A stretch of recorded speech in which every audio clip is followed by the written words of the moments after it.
And we're live. Hopefully everybody's doing good today. We got somebody in here from Brisbane, Australia, and Ontario, Canada. Those are two opposite ends of the world. I love it. It's very cool. Hopefully you all are doing fantastic today. Just waiting for everybody to get in here. We're chilling on it. Making sure I have water. Moscow, let's go. St. Petersburg, cool. Indian from Latin America, like East Indian or like Mexican Indian?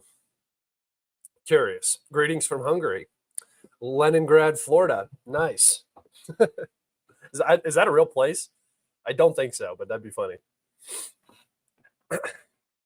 Just letting a few people. I usually just let this kind of go for 2 minutes, just do some casual chatting. I'm going to post my stream that it's live right now, so give me a second here. Bear with me, everybody.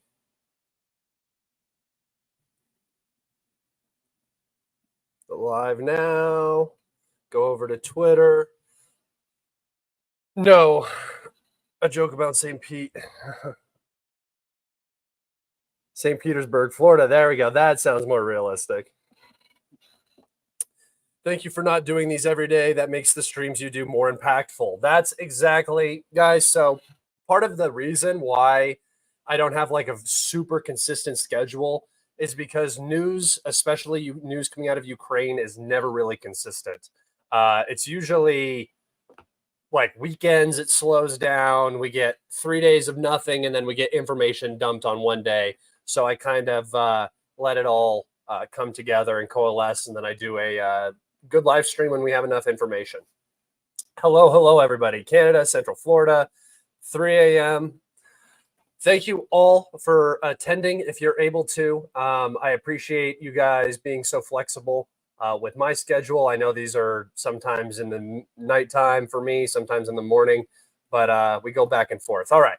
Without further ado, let's go ahead and get into it, everybody. Welcome to Kalibrated Live. This is episode number 74, and man, oh man, do we have some stuff to talk about. We had an assassination attempt on a U.S. presidential candidate and a former U.S. president. So that will definitely be discussed in today's episode. Immediately after that assassination attempt, President Trump selected his vice president, J.D. Vance. So we will also be talking about that and its possible potential impact on Ukraine. We're also going to be talking about some of the overarching themes in some of the narratives coming out of Western media now. I've been reading a lot of articles recently coming out of Western media, and they don't present very well. They start with cope, and then they deliver reality, and it's not usually for the best for Ukraine. So we're going to talk about that as well. Just to go through some more. Ottawa loves you, man. Not sure about that, but somebody in Ottawa does. Kevin, I appreciate it. In Colorado, in Seattle, appreciate the love from everywhere, guys. It's awesome. All right.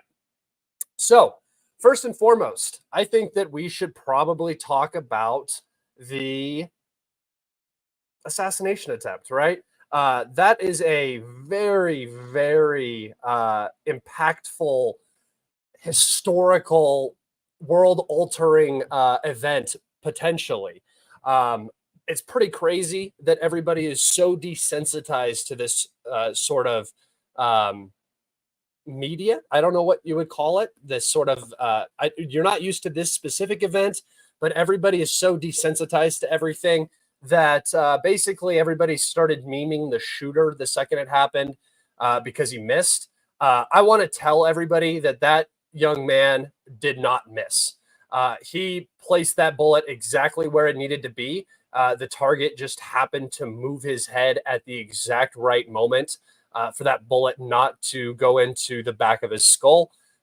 Thank God for that, because I don't know if I'd be doing a live stream right now if something else had happened.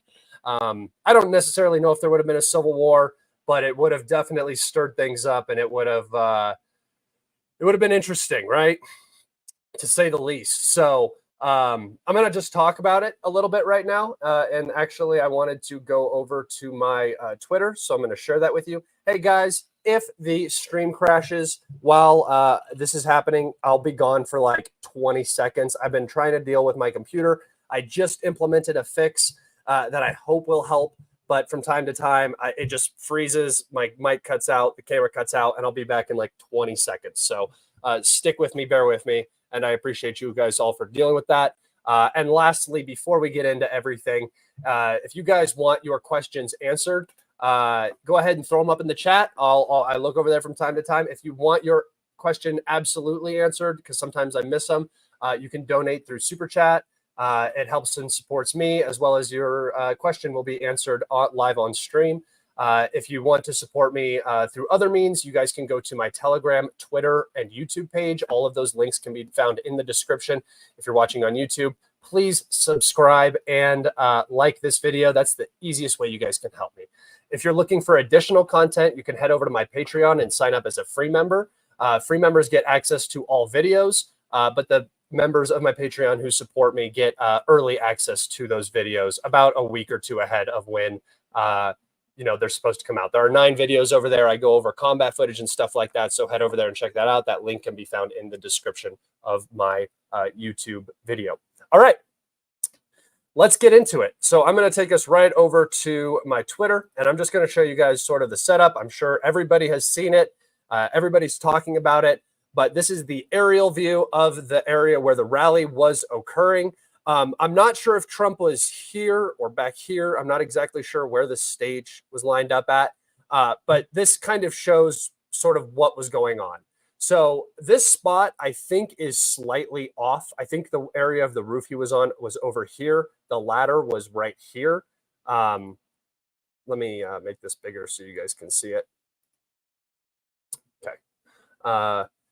The ladder was over here. I believe his body was right here, and the shots were fired from right here. So a couple things. The first thing to talk about is the fact that this individual was probably spotted about 30 minutes, acting suspiciously, 30 minutes before the shooting actually took place. Apparently, he walked about a mile from his house with a rifle. I don't know if it was in a case, and a ladder. Not that that would be necessarily overly suspicious. I mean, I see homeless people doing crazy stuff on the side of the road all the time. So you're not going to get mad at somebody for carrying a ladder. If the gun was concealed, nobody would know. But apparently, there were videos that came out about 30 seconds before the shooting of people over in this area, potentially right here, filming onto the roof. People at the rally knew Thomas, who was the shooter. They were calling his name. What it looks like to me is that Thomas actually infiltrated the sort of the Republican the Republican space. I don't know what you would call it, as a way to get access to this rally without raising suspicions. About a year ago, he donated to a Democratic.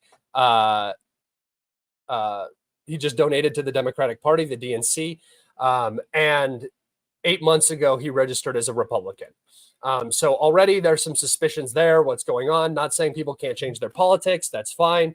But you don't usually shoot the front runner of the political group you are aligned with. That's not a normal thing. So looking at this just from the tactical perspective, I don't understand how you don't have this entire facility right here locked down. This is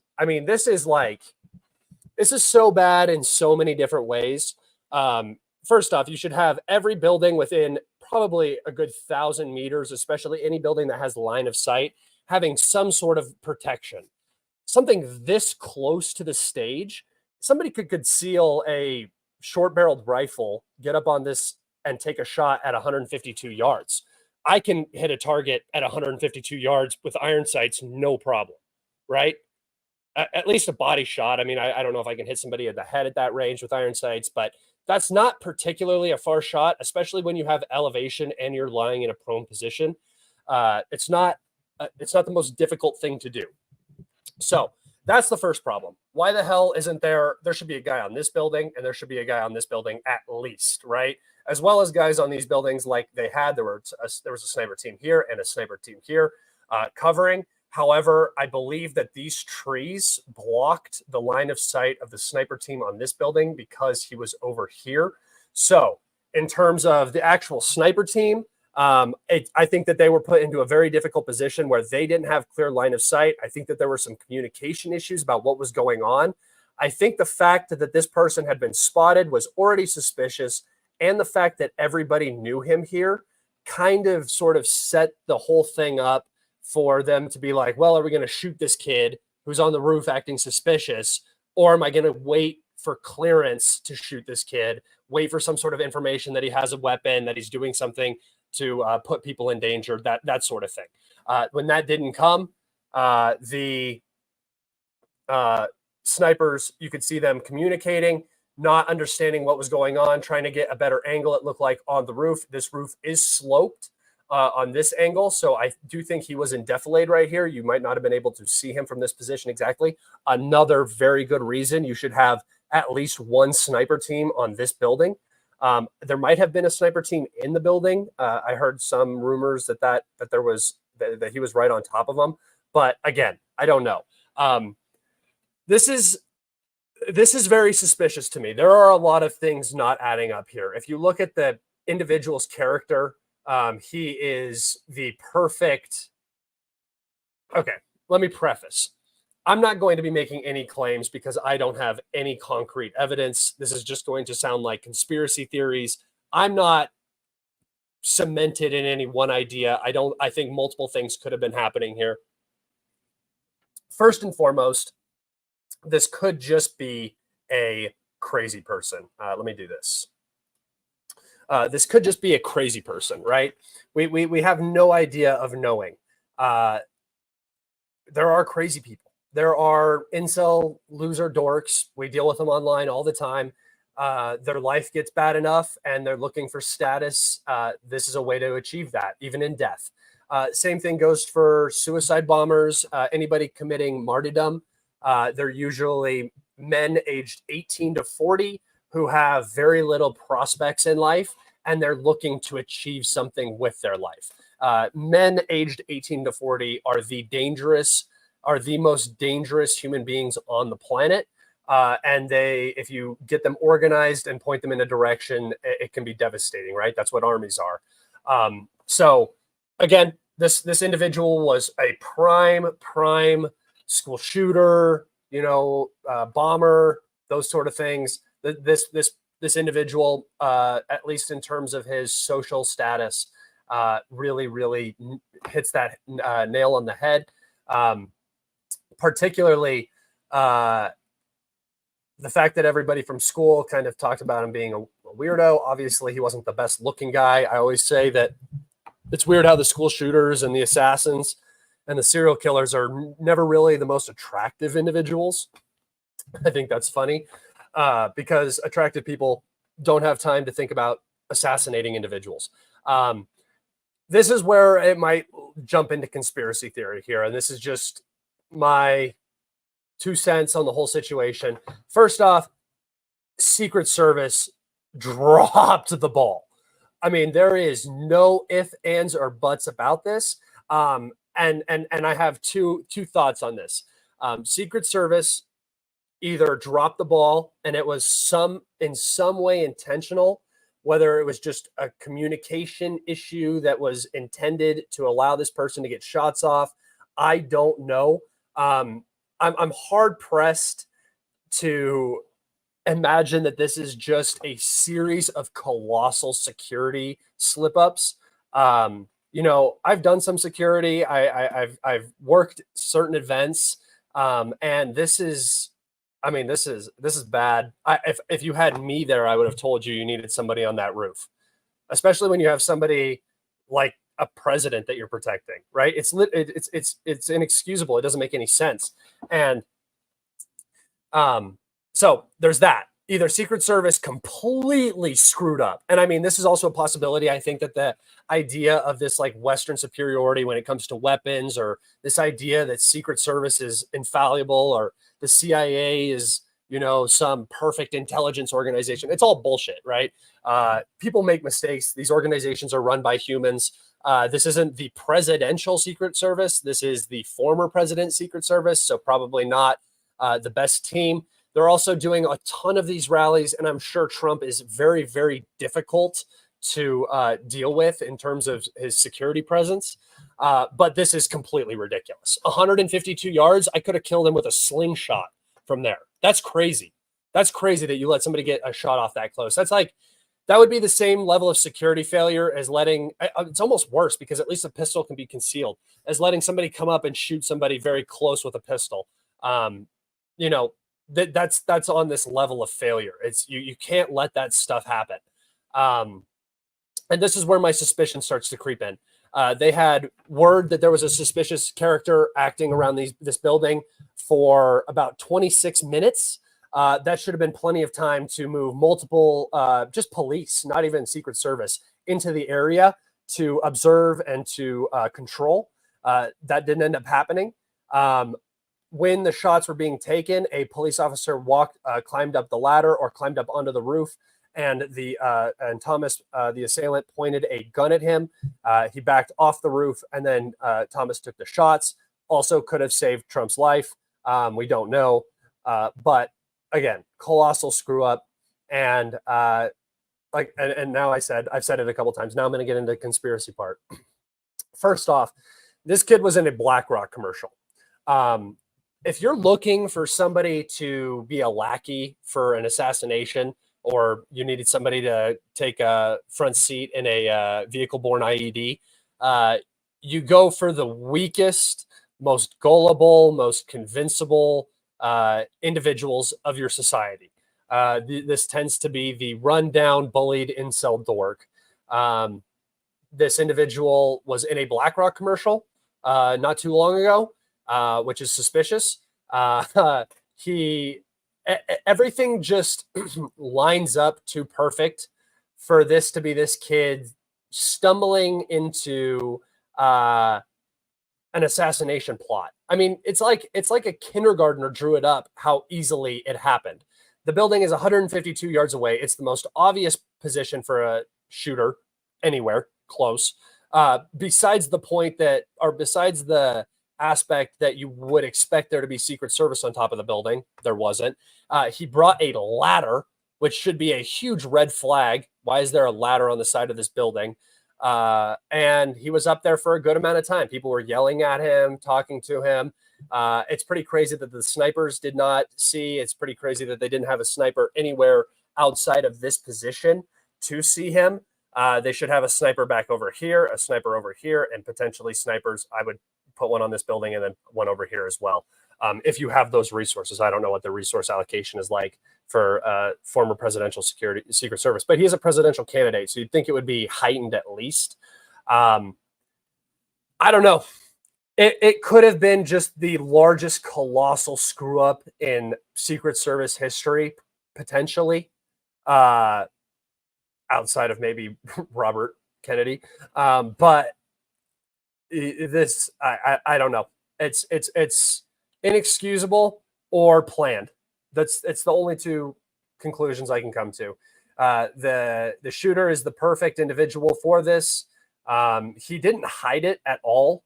His Steam profile has comments on shooting games, talking about how he's going to kill Trump and stuff like this. It was not a secret. So I don't know. It's suspicious to say the least, and I imagine we'll get some more information. His dad didn't seem to have any comprehension that this was going to happen. Teachers said that they liked the kid. It's very weird. It's very weird, everyone. All right. I think that pretty much covers it. Trump got shot in the ear. If he would not have turned his head, he would have died. Still not a bad shot from Thomas. Everybody was making fun of him. He got quote unquote laughed out of his marksmanship club, which you kind of have to be a loser to join a marksmanship club to begin with. Sorry if anybody in here is in a marksmanship club, but It's kind of dorky. Just go to the range and shoot. He didn't miss. Trump just moved. So I don't know. It's crazy times we're living in. It's crazy that today I'm just walking around and it's almost like our president or our potential future president and our former president didn't just almost get assassinated. Like the craziest thing didn't just happen. We're so desensitized and we have so much information available to us that it's just the next thing. That's why I never have any concern when a hospital gets bombed or Crimea gets hit or something, and everybody's like, oh, it's going to be nuclear war, this, that, and the other, and then everybody just forgets by Tuesday. It's pretty wild. All right. Go over to the map and do some map updates now, huh? Get to actually talking about Ukraine. All right. Let's start down here in Urozhain. Urozhain has been completely captured by the Russians. I had mentioned in the previous, I may have mentioned this in the last update. I might have just missed correcting this update. I'm not sure. But Urozhain has been entirely captured by the Russians. It was in the gray zone. I said that the Russians would capture it. They ended up capturing it. End of story there. Most of the impact of the Ukrainian counteroffensive is now completely gone with the loss of Starmayoski and Urozhain. All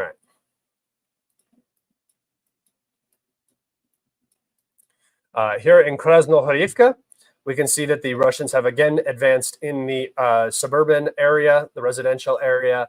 It is likely that this entire area is now just gray zone, and there's probably no Ukrainians except potentially up in this line of streets up here. The Russians are advancing fast through here, waiting for this park to fall. Once the park falls, the Battle of Krasnohorivka will pretty much be over. Like I said, the Ukrainians are going to try to fight out of the city, but that's just to be expected. All right, up here into the Pokrovsk front.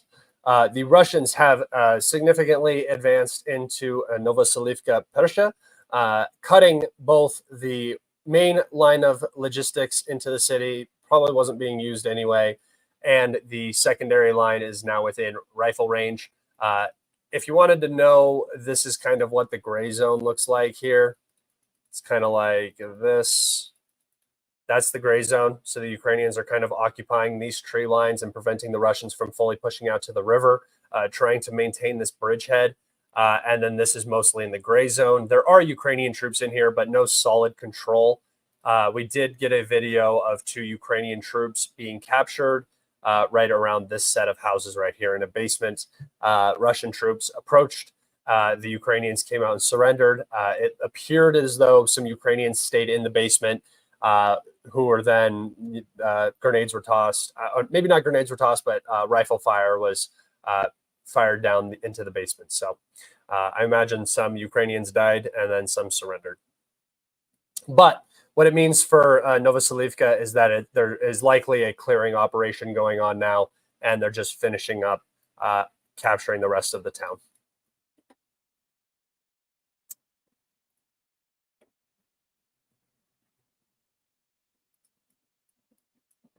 All right, up here near Prohus, the Russians call it progress because H's are G's, but I'm pretty sure that's a Russian word, so I don't know if it's actually progress or progress. I don't know. But the Russians have advanced into this tree line and continue advancing along the railway. Not a huge update, but another small update into what is like the last line of Ukrainian defense in this area.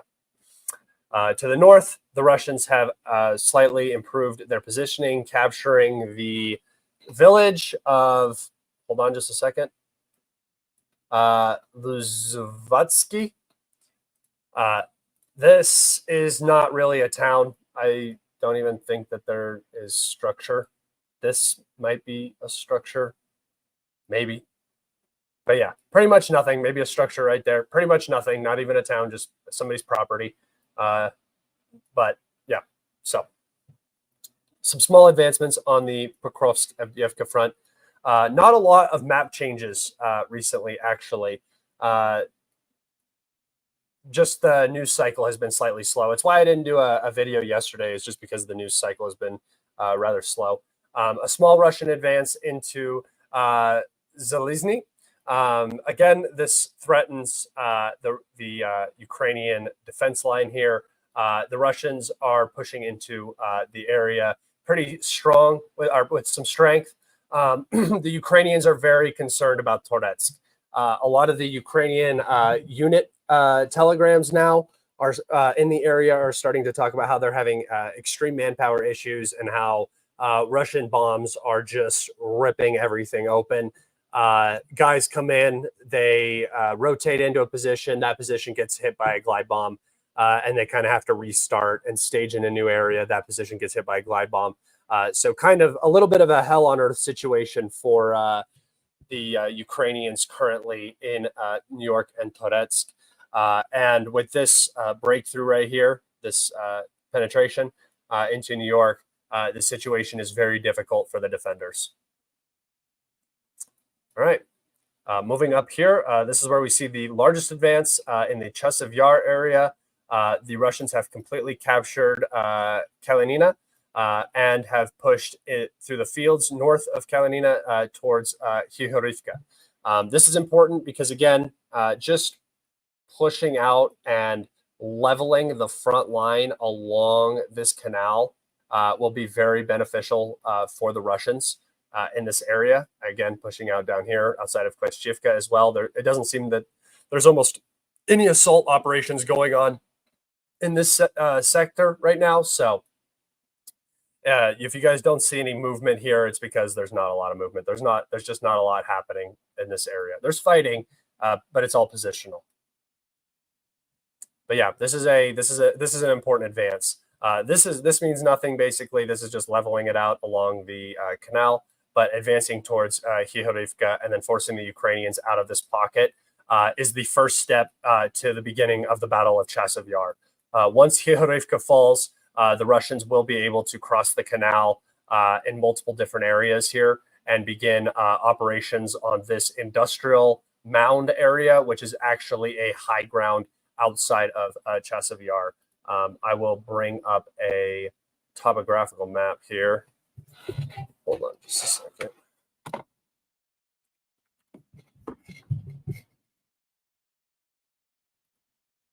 Okay.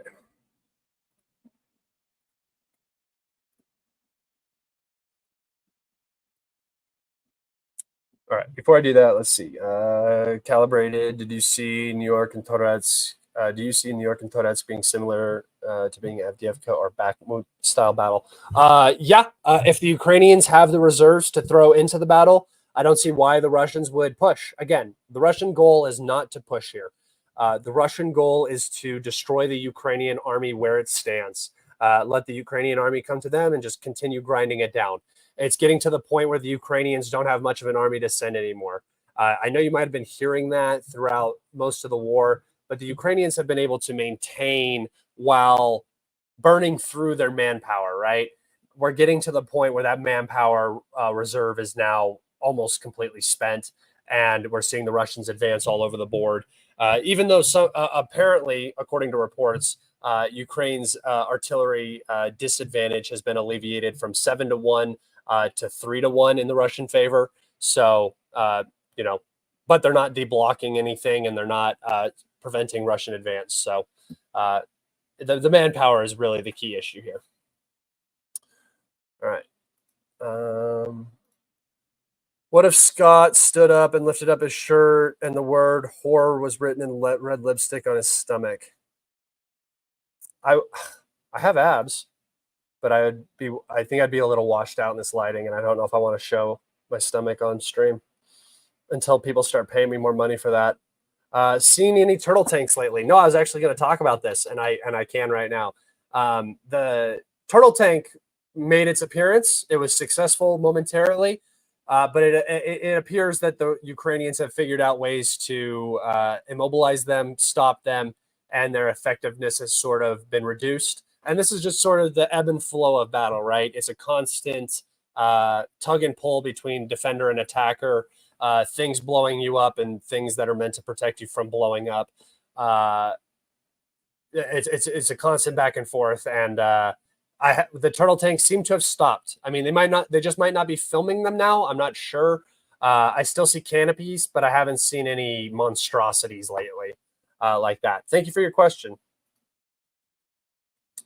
All right, into Bakhmut, or into Chasiv Yar. So again, here's the canal.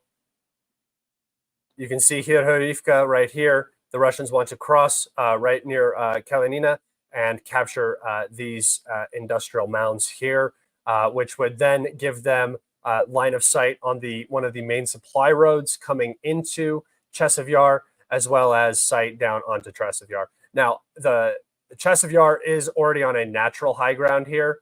It's kind of hard to see when the map is zoomed out, but you can see that there are low areas, and these particular mounds are two high terrain areas. So the Russians are going to want to cross and get onto these high hills here. Same goes for up here, just pushing down. And then to the south, the Russians again want to cross where the canal goes under the ground right here. It turns into a tunnel. The Russians want to cross and get onto these hills right outside of Stupochki. That would allow them to begin fighting into Chasiv Yar from the north and the south. So I think that's what the Russian goal is here. And it's just going to take time. Again, the Russian goal is not territory right now. Territory, if the Russians want territory, it will come when there is no more Ukrainian army standing in the way. I've said this dozens of times on my streams. I'll say it again. Odessa will not be taken by force if it is captured at all. It will be either the Russians will walk in to a completely destroyed Ukrainian army, or it will be given up in some sort of agreement or capitulation. I've always said that. By the time the Russians fight all the way to Odessa, there won't be a Ukrainian army left. They just will have expended themselves before that point. The Battle of Kherson, the Battle of Nikolaev, those sort of things. But really, what it's going to be is going to be the Battle of Chasiv Yar, the Battle of New York and Toretsk, and then I honestly think very soon, depending on how the southern Donetsk direction goes, the Pokrovsk direction, and Chasiv Yar goes, Ukraine is going to have to rotate reserves down to stop some of these fires away from Kharkov. The second that happens, I think that the Russians could very well potentially launch some sort of operation in that region to push into the Kharkov area, even if it's just to pull more Ukrainian reserves. But the Russians have the numbers advantage now, so expect pokes and prods across the board. When there's a breakthrough, expect the Russians to exploit, and expect the Ukrainians to have a difficult time responding. Okay. Question. Have you seen the new Atlas take on the assassination attempt? I talk to Brian all the time. What do you mean? I'm in group chats with Brian. No, I haven't watched his video yet. I will, though. Did it come out today? I'll go take a look at it. I know how Brian thinks, though. I can imagine what Brian's take on it was. All right. Okay. I think I have one more little update for you guys, and then I have some articles that I wanted to talk about. All right, so here we just got this report right before the stream started that the Russians have advanced along the railway out of Rozdalivka and have entered the southern portion of Bereziny. So that's what's going on over here. A small potential Russian advance. I still haven't seen if this was confirmed or not, but yeah. All right, and then up to the north, I don't think there's any more advances over here. Nope. All right. Yep, that's it for the map. Sorry, guys. Not a ton of map updates today.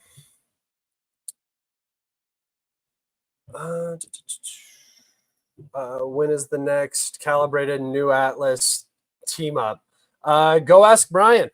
Brian is a very, very busy man who was starting to move away from things like interviews and stuff like that. So I'm not sure. I'm not sure if he's going to do another one with me. I'm always up for it. Brian's a great guest and great to talk to, but he's got his own priorities, and he's got his videos and a family and everything. So I would love to go mention it to him, wink, wink. But yeah, I don't push him on it. If he wants to come on, he's always more than welcome to come on. Did you see David Axe saying Russia lost 99,000 men to take the Chasiv Yar microdistrict? I mean,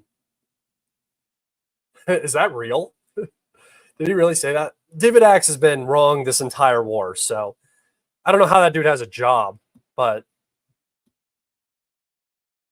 I've been more right than David Axe. I've also been more right than General Ben Hodges, and I've been wrong in some things, so.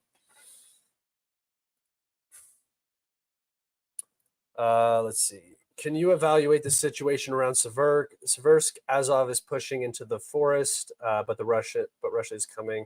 Okay, so guys, anytime the Russians are, I don't really update this forest area.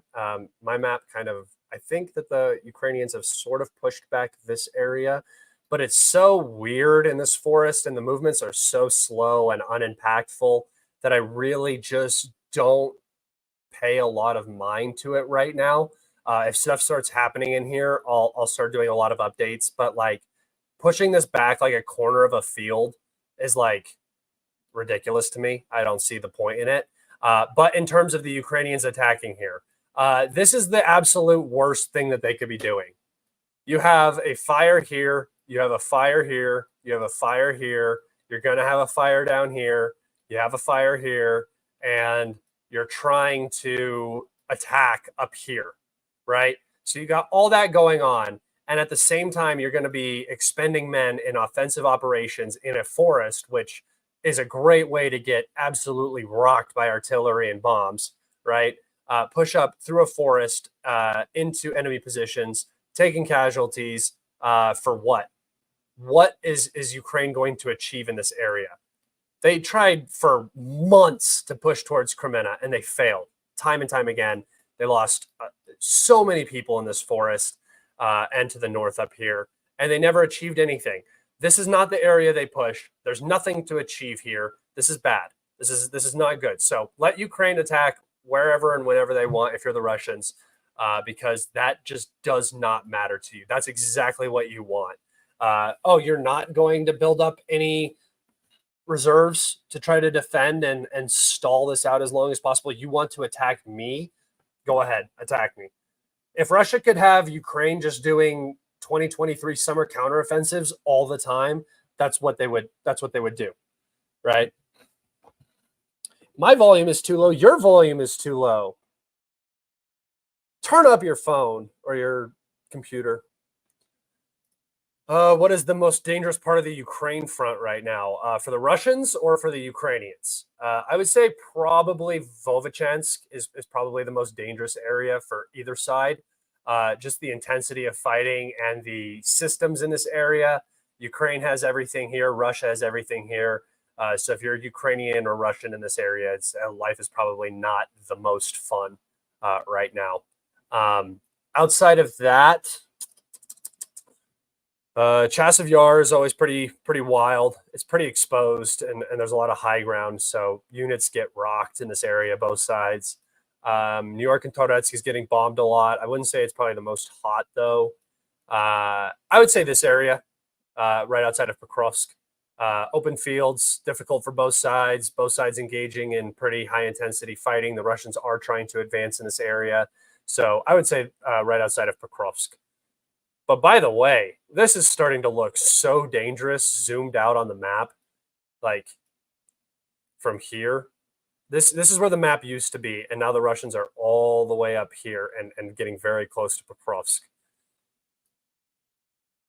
It's starting to look dangerous. And you can see salient, little salient, salient, salient, little salient. Not good. Ukrainians don't know how to not put themselves into bad positions. All right.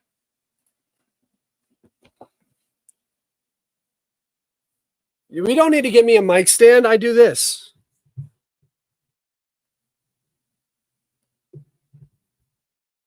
What's up? So we do it. So we do it right here. Post up. I can rap like this too. Question. So I saw Azov is causing hell in Kharkov. No, I just saw them execute one Russian who was surrendering or shell shocked or something. That's the only thing I saw. Again, the best thing that you can ask for is that the Ukrainians are sending their most fanatic and probably some of the best trained troops they have in the 3rd Azov Brigade to Kharkov to attack for no reason. I saw a post by David, and he was like, Azov 3rd Brigade taking trenches less than 10 kilometers from the Russian border, or 10 kilometers looking into the Russian border, which is like 5 miles. So that is literally trenches that they just lost. They're sending some of their best troops in to recapture trenches that they just lost. It's not how you want to be expending your best troops, your most fanatic troops, the troops that don't retreat. It's not how you want to be spending them. I'm the man. I have a great sense of humor. I have an okay sense of humor. It's like dry as hell and a little racy. Sometimes it's pretty. You have to like me to get my sense of humor. So I appreciate all of you. All right. Let's talk about some articles here. Yeah. So this is sort of the current opinion on JD Vance. Yeah, let me do this real fast. All right. So God help Ukraine. How JD Vance's VP nomination will cause chills in Kiev. Republican presidential nominee Donald Trump's pick of Senator JD Vance as his vice presidential running mate will have sent chills down the spines in Kiev on Tuesday morning. Ohio Republican Vance is a staunch proponent of Trump's America First policy vision and is generally ambivalent over U.S. intervention in foreign affairs. He has also strongly opposed more aid for Ukraine. So Trump's new VP pick is a young guy, which I very much approve of. I think this is very smart. It appeals to people. Pence was weird. Pence was just a weird guy. I didn't like Pence. I've never liked Pence. I don't care about Pence's policies at all. I don't want to look at him. He's weird looking, and I know that's superficial and weird, and I don't care. I don't trust people like that. Like, he looked like a lizard person. And I think that this pick is much more personable. He's younger. He's going to be the youngest VP in history if Trump wins. And he is, he's falling in line with the America First. Do I really think that it's going to have a major impact on aid to Ukraine? I don't know. We'll see what Trump does when he gets in. I could see Trump just completely going along with what Biden did. But we'll just see. It takes time. Right? So it's interesting. To add to Ukrainian President Vladimir Zelensky's concerns as he contemplates the likelihood of another Trump presidency, Vance has argued that the U.S. should encourage Ukraine to strike a peace deal with Russia, and Kiev should be prepared to cede land to its invader. So exactly what we've been talking about the whole time. This is the way the West is moving. We are now, we've gone from 1991 borders to you're going to have to give up some land to the Russians. It's only going to get worse from here. The Ukrainians are not going to want to negotiate. I don't know if they're going to continue the fight once the Biden administration has been removed. I do think the Biden administration is going to be removed from this election, barring a war. I put a tweet prediction out. I was like, I'm sure that we're going to see another assassination, or we're going to get into a war before the election. Something's going to happen because the establishment does not want Trump to come in and have another 4 years of chaos. Not that Trump's going to get stuff done. He's just not going to go along with what the neocons want and neolibs. The only difference between Trump and Biden will be that Trump will demand money in return for weapons.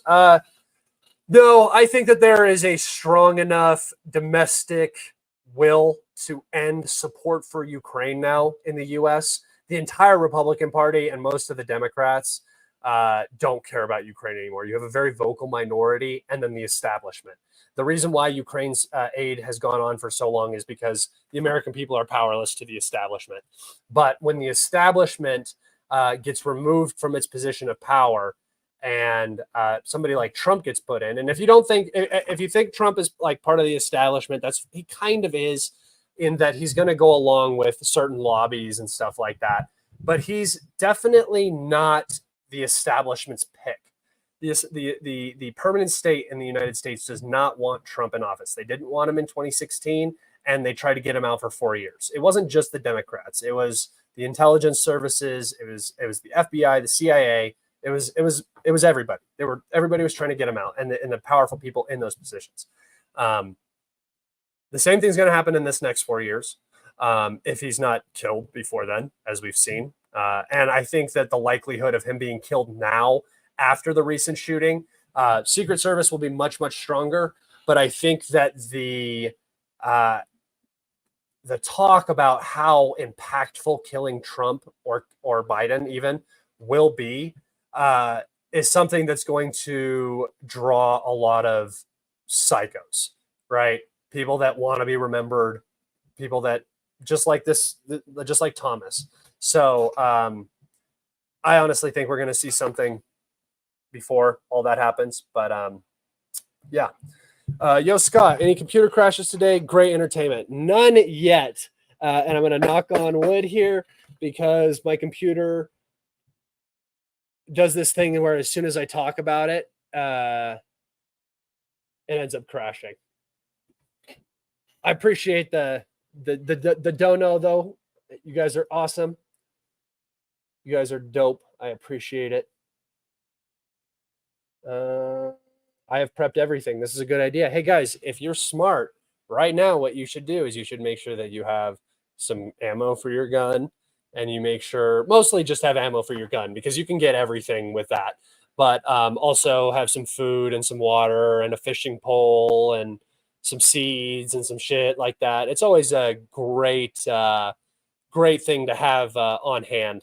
I have a bug out bag in my car. I have everything. We don't go anywhere without it. Keep that strap on you. Because think about it. If something bad were to happen, the first 48 hours to 1 week, people are going to be acting like everything's normal or trying to. That's when you can really take advantage of everybody. You just start killing from day one. All right. Let's get into this next article.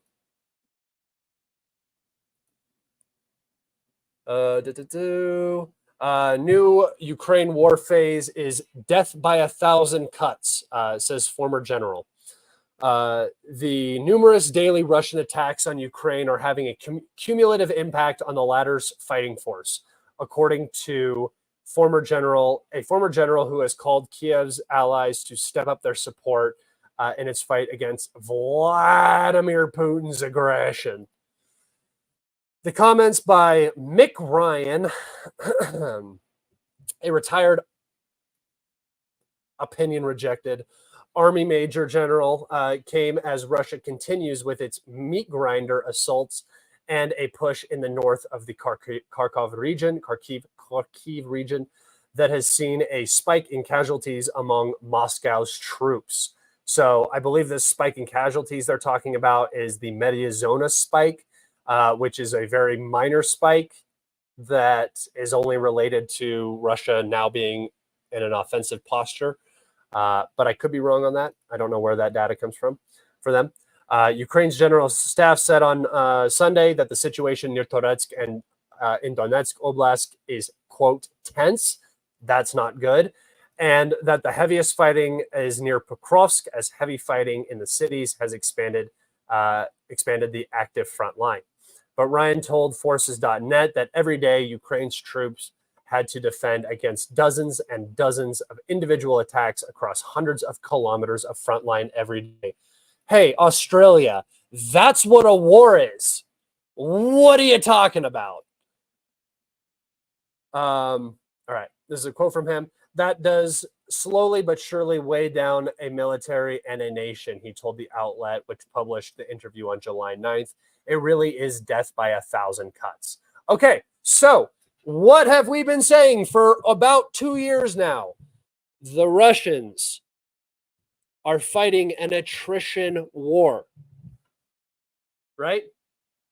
They're fighting an attrition war. It has always been death by 1,000 cuts. You're just seeing the cuts now. You know, those first 30, 40, 50 little nicks don't do much to you. There's not blood loss, but you get to that 10,000th little cut, it's starting to get bad, right? 20,000th, you're starting to see them. Oh, it's death by 1,000 cuts. No, it's not a new strategy. It's not a new phase. That's been what the Russians have been doing the entire time. So cope. But also Australian general, which is like saying I'm a general in Monaco. Look at my fancy medals.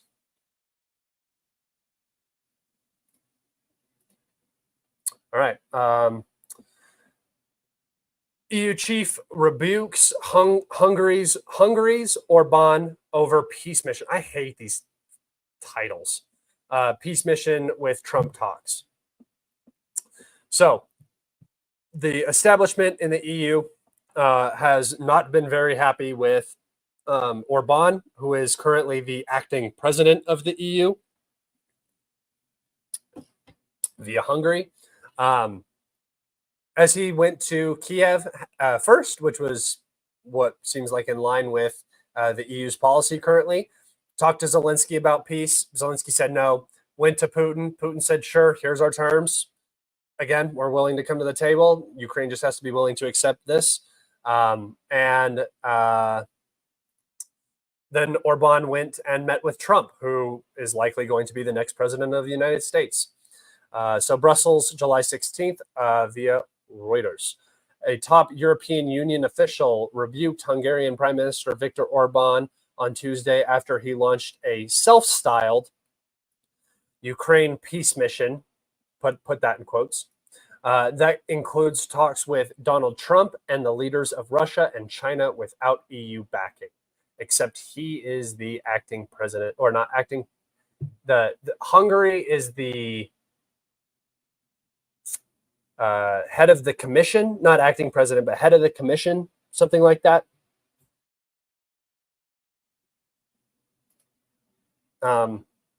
So it does have EU's backing technically because they're part of the EU and he is heading the commission right now. So it does have the EU's backing. It just doesn't have everybody in the EU's support.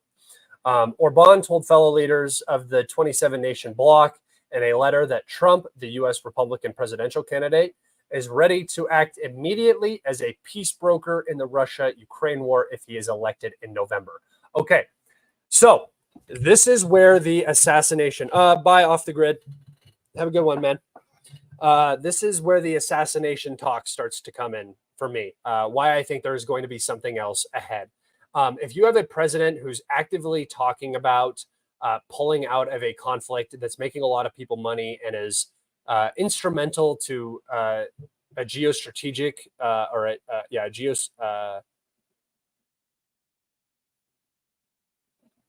I want to say geostrategic strategy, but that just sounds like I'm using strategic twice.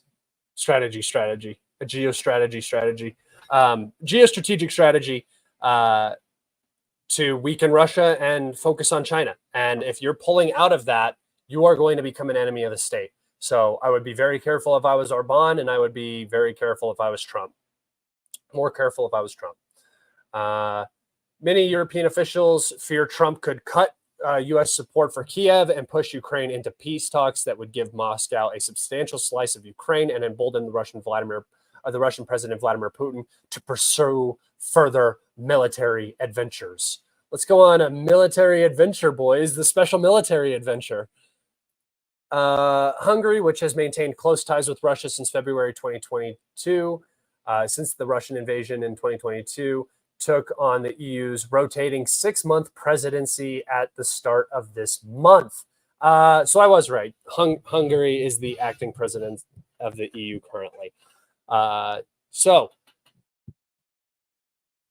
again, we have a change of government. And what did I say? When the governments start changing, the support for Ukraine is going to begin changing. We are seeing those governments change in Europe.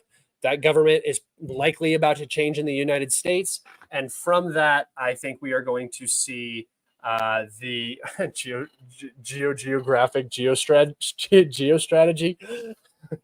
Here we go. Geographic strategic strategy. There we go. That's what I was looking for. We are going to see the support start to die. The war is lost. It's clear that the war is lost. There are people that are trying to make it continue on to the detriment of Ukraine.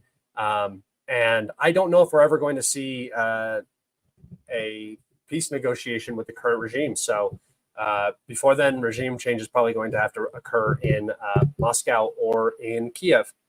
And like I've said, I don't think it's going to happen in Moscow. So look for it in Kiev.